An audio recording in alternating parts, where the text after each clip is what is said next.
ರೇಣುಕಾಸ್ವಾಮಿ ಕೊಲೆ ಕೇಸ್ನಲ್ಲಿ ದರ್ಶನ್ ಗ್ಯಾಂಗ್ ಜೈಲುವಾಸಿಗಳಾಗಿದ್ದಾರೆ. ಸದ್ಯ ಕಂಟಕಗಳ ಮೇಲೆ ಕಂಟಕ ಎದುರಾಗ್ತಿರೋ ಹಾಗೆ ಕಾಣಿಸ್ತಾ ಇದೆ. ಈ ಬಾರಿ ಒಂದು ಬಿಯರ್ ಬಾಟಲ್ ಮತ್ತು ಚಪ್ಪಲಿ ಸಂಕಷ್ಟವನ್ನ ತಂದಿಡಬಹುದಾದ ಸಾಧ್ಯತೆ ಕಾಣಿಸ್ತಾ ಇದೆ. ಹೇಗೆ? ಸ್ವಾಮಿ ಕೊಲೆಗೆ ಬಿಯರ್ ಬಾಟಲ್ ಒಂದು ಸಾಕ್ಷ್ಯವನ್ನ ನುಡಿತಾ ಇದೆ. ಬಿಯರ್ ಬಾಟಲ್ ಮೇಲೆ ರಕ್ತದ ಕಲೆ ಇರೋದು ಪತ್ತೆಯಾಗಿದೆ. ಪೊಲೀಸರ ಕೈಗೆ ಸೇರಿರುವಂತ FSL ವರದಿಯಲ್ಲಿ ಇದನ್ನ ಖಾತ್ರಿಪಡಿಸಿದೆ. ಪೆಥಾಲಜಿಸ್ಟ್ ರಿಪೋರ್ಟ್ ಆಧರಿಸಿ ದೋಷಾರೋಪ ಪಟ್ಟಿಯನ್ನ ಈಗ ಸಲ್ಲಿಕೆ ಮಾಡಲಿಕ್ಕೆ ತಯಾರಿ ಆಗ್ತಾ ಇದೆ. A1 ಆರೋಪಿ ಪವಿತ್ರ ಗೌಡ ರೇಣುಕಾಸ್ವಾಮಿ ಮೇಲೆ ಹಲ್ಲೆ ನಡೆಸಿದಂತಹ ಚಪ್ಪಲಿ, ಆ ಚಪ್ಪಲಿಗೂ ಕೂಡ ಅಂಟಿತ್ತು ರೇಣುಕಾಸ್ವಾಮಿಯ ರಕ್ತದ ಕಲೆಗಳು. ಇದೆಲ್ಲದರ ಬಗ್ಗೆ ಒಂದು ವರದಿ ಇದೆ, ನೋಡ್ಕೊಂಡು ಬನ್ನಿ. ರೇಣುಕಾಸ್ವಾಮಿ ಕೊಲೆ ಪ್ರಕರಣಕ್ಕೆ ಟ್ವಿಸ್ಟ್. ಸ್ವಾಮಿ ಕೊಲೆಗೆ ಬಿಯರ್ ಬಾಟಲಿ ಸಾಕ್ಷ್ಯ. ಬಿಯರ್ ಬಾಟಲಿ ಮೇಲೆ ರಕ್ತದ ಕಲೆ ಪತ್ತೆ.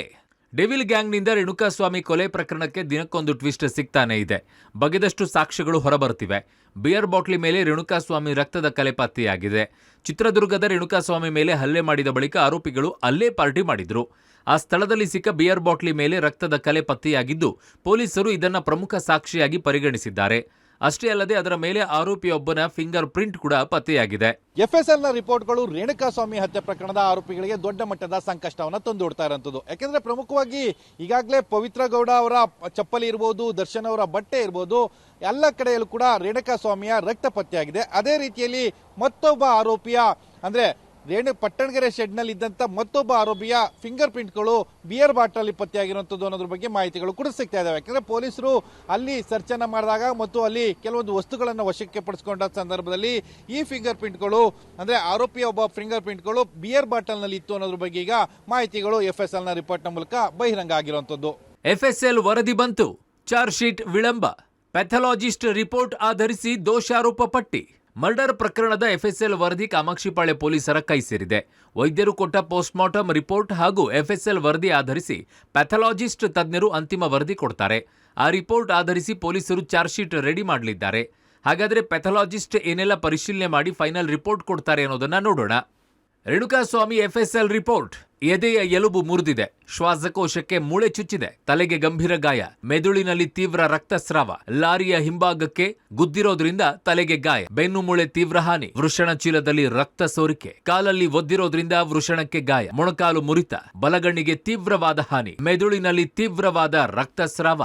ಕೊಲೆ ಪ್ರಕರಣದ 70% FSL ವರದಿ ಈಗಾಗಲೇ ಪೊಲೀಸರ ಕೈ ಸೇರಿರುವಂಥದ್ದು. ಇನ್ನು ಉಳಿದ 30% FSL ವರದಿಗಾಗಿ ಪೊಲೀಸರು ಕೂಡ ಕಾಯ್ತಾ ಇರುವಂಥದ್ದು. ಪಟ್ಟಣಗೆರೆಯ ಶೆಡ್ನ CCTV, ನಟ ದರ್ಶನ್ ಮತ್ತು ಪವಿತ್ರ ಗೌಡ ಮನೆಯ CCTV ಮತ್ತು ಆರೋಪಿಗಳು 13 ಜನ ಆರೋಪಿಗಳೇನಿದ್ದಾರೆ 13 ಜನರ ಆರೋಪಿಗಳ ಮೊಬೈಲ್ ಡೇಟಾ ರಿಟ್ರೀವ್ ಕೂಡ ಬರಬೇಕಾಗಿರುವಂಥದ್ದು. ಇನ್ನೊಂದು ವಾರದಲ್ಲಿ ಈ ಎಲ್ಲ 30% ಡೇಟಾ ಮತ್ತು FSL ವರದಿ ಈಗ ಪೊಲೀಸರ ಕೈ ಸೇರುತ್ತೆ ಅನ್ನೋ ಭರವಸೆಯಲ್ಲಿದ್ದಾರೆ ಅಧಿಕಾರಿಗಳು. ಇನ್ನು ಈ ಪ್ರಕರಣ ಸಂಬಂಧ 70% FSL ವರದಿ ಪೊಲೀಸರ ಕೈ ಸೇರಿದ್ದು ಉಳಿದ 30% ರಿಪೋರ್ಟ್ಗಾಗಿ ಕಾಯ್ತಾ ಇದ್ದಾರೆ. Pattanagere shed CC camera, Darshan ಮತ್ತು ಪವಿತ್ರ ಗೌಡ ಮನೆಯ CCTV ದೃಶ್ಯ ಹಾಗೂ ಆರೋಪಿಗಳ 13 ಮೊಬೈಲ್ ಫೋನ್ಗಳ ರಿಟ್ರೀವ್ ಬಾಕಿ ಇದೆ. ಇನ್ನೊಂದು ವಾರದಲ್ಲಿ ಆ ರಿಪೋರ್ಟ್ ಕೂಡ ಅಧಿಕಾರಿಗಳ ಕೈ ಸೇರಲಿದೆ. ಮೊದಲನೆಯ ಆರೋಪಿ ಪವಿತ್ರ ಗೌಡಗೆ ಚಪ್ಪಲಿ ಸಂಕಷ್ಟ. ಪವಿತ್ರ ಚಪ್ಪಲಿಯ ಮೇಲೂ ಸ್ವಾಮಿ ರಕ್ತದ ಕಲೆ. ರೇಣುಕಾಸ್ವಾಮಿ ಕೊಲೆ ಪ್ರಕರಣದಲ್ಲಿ ಮೊದಲನೆಯ ಆರೋಪಿಯಾಗಿರುವ ಪವಿತ್ರ ಗೌಡಗೆ ಮತ್ತೊಂದು ಸಂಕಷ್ಟ ಎದುರಾಗಿದೆ. ಪವಿತ್ರ ಚಪ್ಪಲಿಯಲ್ಲಿ ರೇಣುಕಾಸ್ವಾಮಿ ರಕ್ತದ ಕಲೆ ಪತ್ತೆಯಾಗಿದೆ. ಪವಿತ್ರ ಗೌಡ ಮನೆಯಲ್ಲಿ ಕೊಲೆಯ ದಿನ ಆಕೆ ಧರಿಸಿದ್ದ ಚಪ್ಪಲಿಯನ್ನ ಪೊಲೀಸರು ವಶಪಡಿಸಿಕೊಂಡಿದ್ರು. ಅದನ್ನ FSLಗೆ ಕಳುಹಿಸಲಾಗಿತ್ತು. ಈ ವೇಳೆ ಚಪ್ಪಲಿಯ ಮೇಲೆ ರೇಣುಕಾಸ್ವಾಮಿ ರಕ್ತದ ಕಲೆ ಇರುವುದು ಪತ್ತೆಯಾಗಿದೆ. ಪವಿತ್ರ ಗೌಡ ವಿರುದ್ಧ ಈ ಚಪ್ಪಲಿ ಪ್ರಬಲ ಸಾಕ್ಷಿಯಾಗಿದ್ದು ಪಟ್ಟಣಗೆರೆ ಶೆಡ್ಗೆ ಹೋಗಿ ರೇಣುಕಾಸ್ವಾಮಿಗೆ ಚಪ್ಪಲಿಯಲ್ಲಿ ಹೊಡೆದಿದ್ದ ಆರೋಪ ನಟಿ ಮೇಲಿತ್ತು. ರೇಣುಕಾಸ್ವಾಮಿ ಹತ್ಯೆ ಪ್ರಕರಣಕ್ಕೆ ಸಂಬಂಧಪಟ್ಟಂತೆ ಪ್ರತಿಯೊಂದು ದಿನವೂ ಕೂಡ FSL ನ ರಿಪೋರ್ಟ್ಗಳು ಪೊಲೀಸರ ಕೈ ಸೇರ್ತಾ ಇರುವಂತದ್ದು.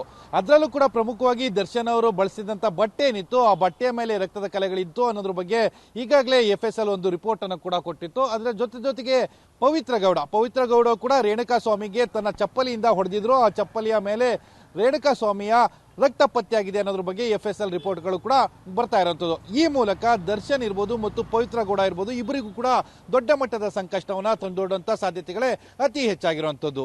ದರ್ಶನ್ ಭೇಟಿಯಾದ ನಟ ಅಭಿಷೇಕ್ ಅಂಬರೀಶ್. ದಾಸ ಜೈಲು ಸೇರಿದ ಬಳಿಕ ಮೊದಲ ಬಾರಿಗೆ ಭೇಟಿ. ಇನ್ನು ಕೊಲೆ ಕೇಸ್ನಲ್ಲಿ ದರ್ಶನ್ ಪರಪ್ಪನ ಅಗ್ರಹಾರ ಜೈಲು ಸೇರಿ 2 ತಿಂಗಳು ಕಳೆದಿವೆ.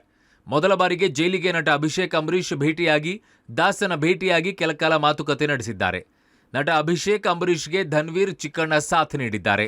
ಕೊಲೆ ಪ್ರಕರಣದಲ್ಲಿ ದರ್ಶನ್ ಜೈಲಿಗೆ ಬಂದು 2 ತಿಂಗಳು ಕಳೀತಾ ಬರ್ತಾ ಇದೆ. ಇದೇ ಮೊದಲ ಬಾರಿಗೆ ದರ್ಶನ್ ಭೇಟಿ ಮಾಡಕ್ಕೆ ಅಭಿಷೇಕ್ ಅಂಬರೀಶ್ ಜೊತೆಲಿ ಇವತ್ತು ನಟ ಧನ್ವೀರ್ ಇರ್ಬೋದು ಅಥವಾ ಚಿಕ್ಕಣ್ಣ ಈ 3 ಜನ ಒಟ್ಟಿಗೆ ಪರಪ್ನಗರದ ಜೈಲಿಗೆ ಬರ್ತಾರೆ. ಬಂದು ದರ್ಶನ್ ಅನ್ನ ವಿಶೇಷ ಕೊಠಡಿಯಲ್ಲಿ ಭೇಟಿ ಮಾಡಿ ಸುಮಾರು 30 ನಿಮಿಷಗಳ ಕಾಲ ಚರ್ಚೆ ಮಾಡಿ ಕೆಲವೊಂದು ವಿಚಾರಗಳನ್ನ ದರ್ಶನ್ ಜೊತೆ ಹಂಚಿಕೊಂಡಿದ್ದಾರೆ. ಜೊತೆಗೆ ಈಗಾಗಲೇ ಚಿಕ್ಕಣ್ಣ ಅವತ್ತು ಪಾರ್ಟಿಯಲ್ಲಿ ಇದ್ರು ಅನ್ನೋ ಕಾರಣಕ್ಕೆ ಅವರನ್ನು ಸಹ ಸಾಕ್ಷಿಯಾಗಿ ಪೊಲೀಸರು ಪರಿಗಣಿಸಿದ್ರು. ಆದ್ರೆ ಎಲ್ಲೋ ಒಂದ್ ಕಡೆಗೆ ದರ್ಶನ್ ಅನ್ನ ಭೇಟಿಯಾಗಿರೋ ಹಿನ್ನೆಲೆ ಒಂದ್ ಕಡೆಗೆ ಪೊಲೀಸರು ಚಿಕ್ಕಣ್ಣಗೂ ಸಹ ಒಂದು ನೋಟಿಸ್ ಕೊಡೋ ಸಾಧ್ಯತೆ ಇದೆ.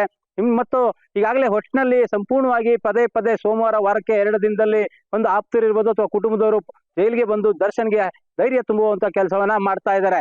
ಆನೇಕಲ್ಲಿಂದ ಅಂಬರೀಶ್, ಪಬ್ಲಿಕ್ ಟಿವಿ.